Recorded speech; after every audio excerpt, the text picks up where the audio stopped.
hablar aquí de hacer una definición de un pozo playero aquí no hace falta, ¿no? Un pozo playero es una perforación que se hace cerca de línea de costa al objeto de captar agua salada y habitualmente por debajo del agua dulce, a través de la interfase salada, ¿no? Están diseñados y construidos con materiales apropiados para tratar con ese tipo de agua y aislando la parte superficial para no afectar a las aguas continentales. Los factores que intervienen en la capacidad productiva de un pozo son tres. Yo añadiría un cuarto, ¿no? En primer lugar son las variables hidráulicas del acuífero, básicamente la transmisibilidad y el almacenamiento, que son los que determinan la capacidad que tiene el acuífero para aportar agua. Un segundo factor es la eficiencia hidráulica de la captación, que es básico, su diseño, su permeabilidad, la permeabilidad de cada uno de los elementos que la componen, los filtros, las rejillas, etc. Y por último, las características del equipo de impulsión, su caudal, su altura manométrica. Y añadiría el cuarto punto, que es el factor, también relacionado con el acuífero, de interferencia entre pozos, que en el caso de la desaladora suele ser muy importante, o puede ser muy importante. Yo aquí hago dos distinciones, factores electromecánicos y factores hidrogeológicos. Para realizar el correcto control de estas instalaciones y todo el seguimiento de su eficacia,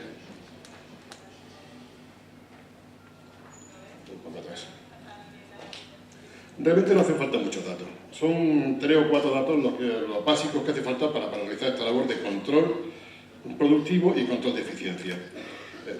Son los niveles de agua, tener controlado en todo momento el nivel estático y dinámico del pozo y del acuífero, los caudales, el consumo eléctrico, por supuesto, la presión en cabeza de pozo, sobre todo en aquellas ocasiones en las cuales se bombea contra el filtro, y la calidad del agua, básicamente la conductividad. Con estos parámetros se trata, bien tomados manualmente o bien tomados con la instrumentación, se tratan y se obtiene una serie de parámetros e indicadores de eficiencia de estas captaciones. Que, bueno, los indicadores propios de los factores del grupo de impulsión son dos: el caudal, el consumo específico, el kilovatio metro cúbico, y es el unitario, y el específico, que es el vatio hora metro cúbico metro. Las electrobombas tienen un diseño apropiado para el caudal y la altura manométrica. Haciendo el seguimiento de este factor, o sea, de este caudal, consumo específico, mejor dicho, que suele estar entre 3,8 y 4,5 vatios hora metro cúbico metro por unidad de impulsión, podemos ver el estado, o podemos hacer un seguimiento del estado y el control de la eficiencia del equipo de impulsión. Sobre todo podemos ver la degradación lógica de la electrobomba, la cual es propia de cualquier equipo mecánico, o bien nos puede incluso avisar de las averías.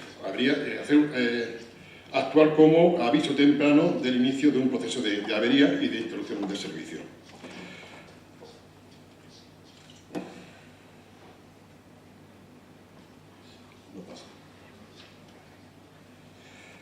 Para el caso de los factores hidrogeológicos, tanto del propio acuífero como de la captación, el parámetro fundamental que rige su eficiencia es la ecuación de descenso del pozo, en la cual hay dos términos. El primer término, que controla el régimen de la circulación del agua en régimen laminar, propio del acuífero, y la circulación del agua en régimen turbulento, que ya es propio de la captación y del flujo del agua a través de los filtros y a través de las rejillas. El caudal del pozo no debe ser superior al caudal óptimo de bombeo. Ese caudal óptimo se define como el punto de inflexión entre el régimen laminar y el régimen turbulento. El punto a partir del cual cualquier pequeño incremento de caudal se nos transmite en el pozo como un gran incremento en el nivel dinámico, con lo cual es un sobrecoste que estamos pagando a la factura energética. Y la eficiencia del pozo, la eficiencia hidráulica del pozo, pues la definimos como la relación entre estos dos términos, la relación entre el término del régimen turbulento y el término del régimen laminar. Este es un ejemplo de curva de rendimientos de un campo de pozos. En este caso es de Delta de Llobregat. No son pozos de desaladora, ¿no? Es un campo de pozos realizados todos en un mismo acuífero y con los mismos criterios constructivos. Y estamos viendo la gran diferencia que hay en cuanto a su rendimiento. Y si pusiéramos la evolución temporal, veríamos aún más diferencias. De tal forma que hay pozos donde la relación caudal-descenso, eficiencia en definitiva, es lineal, estamos dentro del ámbito del régimen laminar, no hay pérdida de carga añadidas, mientras que hay otros casos donde esa relación no se cumple, donde hay una gran caída de la eficiencia asociada a la generación de pérdida de carga. ¿Por qué esta pérdida de carga? Aquí por 3 ejemplos, pues se pueden poner más. Son los 3 ejemplos más frecuentes. En primer lugar, un sobrebombeo. Estamos por encima de ese caudal crítico, con lo cual generamos pérdida de carga dentro de la propia captación. El segundo caso es una mala ejecución del pozo. Las rejillas no están enfrentadas a los aportes de agua, por lo cual obligamos al flujo, al agua, a un flujo, digamos, tortuoso, donde se generan esas pérdidas de carga. Y finalmente, un caso que es frecuente y no está solucionado del todo, que es el fenómeno del clogging, que es el ensuciamiento de esta rejilla. Ahora veremos el porqué de este ensuciamiento, ¿no? Primer caso, la solución es muy fácil, disminuir su caudal, con lo cual estamos ya dentro del óptimo de funcionamiento. Segundo caso, en ocasiones se puede remediar, en ocasiones es imposible, incluso más vale abandonar ese pozo. Y en el tercer caso es justamente lo que vamos a tratar, cómo desarrollar el clogging.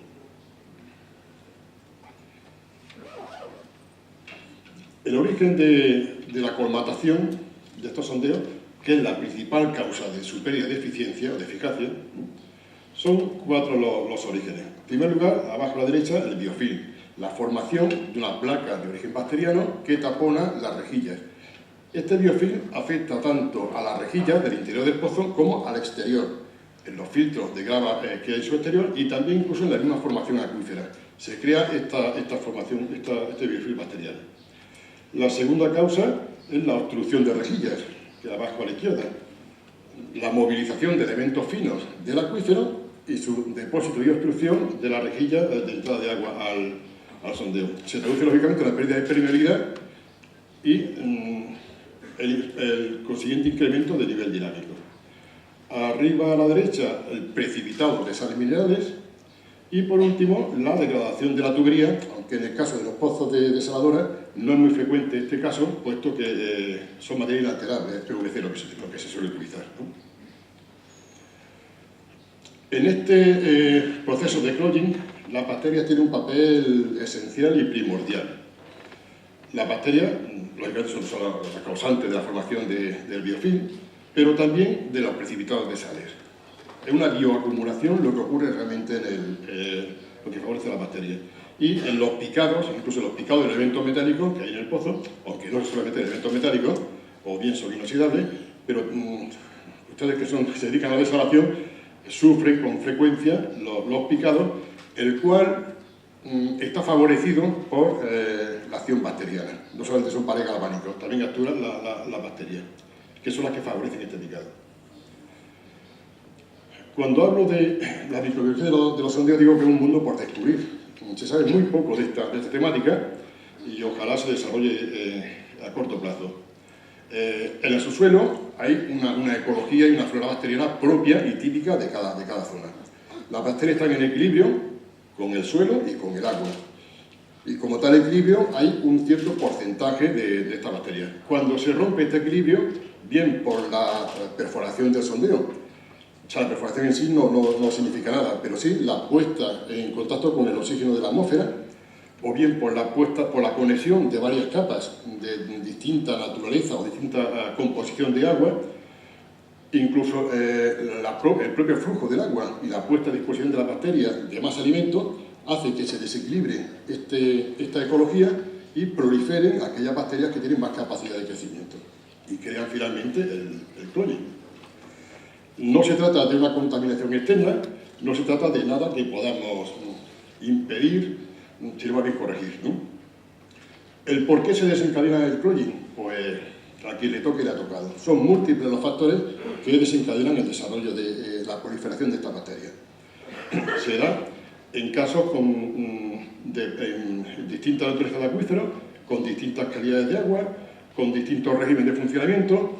Y al final, que yo sepa, no hay una herramienta predictiva y que seamos capaces de, conociendo esta situación, predecir la aparición de ese cloning. De ahí la importancia de un mantenimiento preventivo frente a este suceso. El tener clogging no es un drama, y los que gestionen desaladoras con pozos pues lo sufrirán de vez en cuando. Se descolmatan esos pozos, se pueden desarrollar y descolmatar. Habitualmente es mediante una mezcla de métodos físicos, métodos químicos y finalmente una desinfección, ¿no? Esa es una tecnología que está en el mercado y que es habitual. Pero esta tecnología tiene gravísimos problemas, incumplimiento normativo serio, y es justamente donde hemos visto la oportunidad o la necesidad de desarrollar nuevas técnicas. En primer lugar, hacer una desinfectación vía química exige, o biofísico-química, exige la desinstalación del pozo. Primero tenemos que paralizar la producción, sacar la bomba y estar X días sin sacar agua, ¿no? Lo cual nos puede afectar al régimen de funcionamiento de nuestra desaladora. Estas son fotos nuestras de mi empresa y digo, el tono es mea culpa, ¿no? Para evitar esa desinstalación, vamos a echar el ácido por dentro de la tubería de impulsión, ¿no? Bueno, la primera foto justamente es cómo queda el primer impulsor de una bomba cuando se le echa ácido, en este caso muy suave, ácido acético, pues se lo come. Nos quedamos sin bomba y a los 3 meses hay que sacarla de todas formas porque perdimos rendimiento hidráulico de la bomba. El segundo caso, la foto de abajo a la izquierda, es que al utilizar ácidos producimos una reacción, producimos unas espumas ácidas, unas sobrepresiones importantísimas dentro del pozo que hay que aliviar o revienta aquello. Al aliviar esa espuma, pues se generan unos geysers ácidos con gravísimo peligro para la integridad de los trabajadores que hay allí. Se pueden adoptar medidas preventivas, pero de por sí es una operación de riesgo. Y otra, no menos importante, es qué hacemos con el agua de purga. Una vez que se ha limpiado el pozo, una vez que lo tenemos perfecto otra vez, ese detrito hay que extraerlo y hay que dejar el pozo limpio. Bueno, pues lo suyo es meter una bomba o con aire comprimido, lo sacamos y lo echamos ¿dónde? Estamos hablando de pozos que tengan que menos de 30, 40, 50 litros por segundo, bombear durante 3, 4, 5 horas con pH de 3 a 4. Esa agua no se puede gestionar de ninguna forma. Hay algunas administraciones públicas que al redactar los proyectos son conscientes de este problema y meten la coletilla y el agua de purga se retirará en cubas. Bueno, esto es gestionar 1000 cubas en 7 horas y, bueno, ¿y dónde la echamos además? No hay ninguna depuradora que pueda admitir ese residuo. ¿Solución? Pues lo que están viendo ahí. Echarlo donde podamos, al campo, a la playa o al río, y que no nos pille nadie, ¿no? Es la realidad. Ante esa realidad hemos estado prospectando el mercado y hemos visto que hay ciertas soluciones, ¿no? Y en este caso es el CO2 líquido. El CO2 líquido tiene una gran ventaja. El CO2 líquido, en una sola operación tenemos un efecto mecánico, por el paso de fase de líquido a gas, genera un impulso que moviliza los elementos finos que hay en el acuífero y en su entorno, y en el entubado, lo movilizamos. Tiene un ataque químico, o sea, tiene un efecto químico, porque generamos ácido carbónico, que curiosamente, cuando se despresuriza el pozo, se libera el CO2 que puede haber dentro, vira el pH, con lo cual el vertido se puede hacer en condiciones de pH neutro, y por último, elimina el biofilm y tiene un efecto de desinfección. No es porque sea un bactericida, sino porque es bacteriostático. En el sentido de que impide la proliferación, o sea, crea un ambiente donde no prolifera, donde no genera la actividad bacteriana. Los efectos, bueno, este tratamiento existe en el mercado ya, hay 2 versiones, Aquafil y Aquagar, y tienen efectos realmente sorprendentes. Estas fotos no están seleccionadas, pero tienen ciertos trucos. Es tubería inoxidable, con lo cual una vez limpia, pues refleja. Si fuera tubería acero al carbono, esto no se ve ese reflejo, ¿no? Y aquí abajo el agua de purga, que realmente el agua de purga se puede verter a cualquier medio, tanto río como al mar, tras su simple decantación. El pH es un pH en torno a 6. Hay 2 fórmulas de tratamiento de pozos. El tratamiento de choque, cuando el pozo está sucio, hay que limpiarlo a fondo, con lo cual el tratamiento Aquafreeze, donde se hace un sistema enérgico, un ataque enérgico, no un ataque, sino un desarrollo enérgico, a base de un cepillado, la inyección de CO2, de una cantidad importante de CO2 líquido para producir la limpieza y su desarrollo en un radio muy amplio, y posteriormente la extracción mediante una herramienta que se ha construido donde hace un desenmascador, digamos, ¿no? Y la gracia que tiene este método es Aquaguard, que es un tratamiento preventivo. Una vez que está limpio el pozo, se puede instalar una simple tubería, se presuriza y una vez cada 6 meses o cada una vez al año, ya en función de la recurrencia de este fenómeno, se puede recuperar, no recuperar, sino impedir que se genere este biofilm e impedir que se genere el clogging con el tratamiento. Y de aquí el tema de plantearlo como un tratamiento preventivo para mantenimiento de la capacidad hidráulica de los pozos. Muy bien, creo que hemos cumplido.